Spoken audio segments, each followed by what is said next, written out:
Look at this beautiful Gold Coast day. Lovely out there. Views all the way down to Coolangatta, Sweet Heads. Down out there. That's the hinterland out that way. The Surfers Paradise up through there. Lovely day. Look at those canals. Nice. Well, it's finally getting a bit of summer. We've got multiple computers here, all the same type, exactly the same brand and model. So we want to install software on them. So we're going to clone the disk.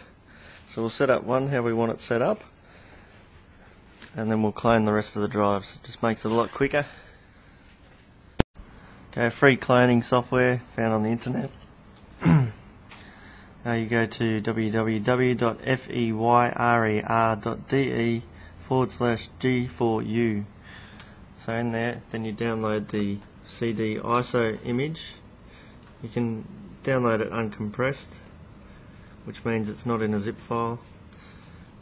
And then we'll burn the disk using either Nero or some other image burning software.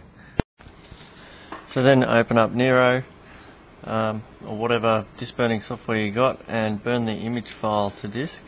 So the image file will be a ISO file like that. So once you've downloaded the ISO file, you burn it to a disk, which will enable you to boot up the computer from the CD drive and run the software, which we'll use for ghosting.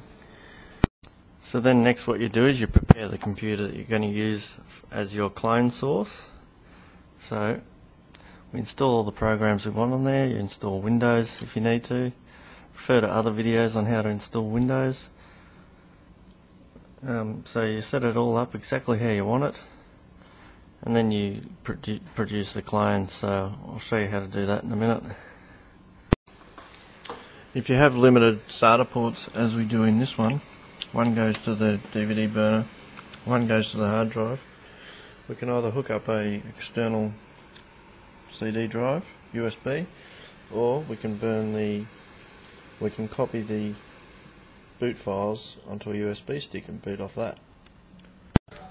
So we attach our second drive to here, into the SATA port. Got our source disk. This is one we want to copy onto. I've got my USB CD-ROM here because this board only has 2 SATA ports, so I've had to disconnect the internal CD-ROM and I'm using the external USB one, and I've already told the BIOS to boot off this external USB device. So anyway, we turn it on. Now what we're going to do here is we want to list all the disks so we can make sure which our source disk is and which our destination disk is. So we're going to just type in down the bottom here. Using the keyboard, we'll type in disks, D-I-S-K-S, press enter. Oh, didn't take it, I'll try it again. D-I-S-K-S, enter. Okay, WDO has a serial number of ST blah blah blah 110AS. So we look on our drive, that's the 110AS drive, and WD1 is the 75M SA3 on there. That's correct, so that's going to be our destination. So we'll just go back to the main menu. Okay, now we're going to clone disks locally. So we're going to type in the command copy disk WDO to WD1. So I'll type that in now. Copy disk WD0 space WD1. Okay, we've already checked that WD0 is our source disk by the serial number.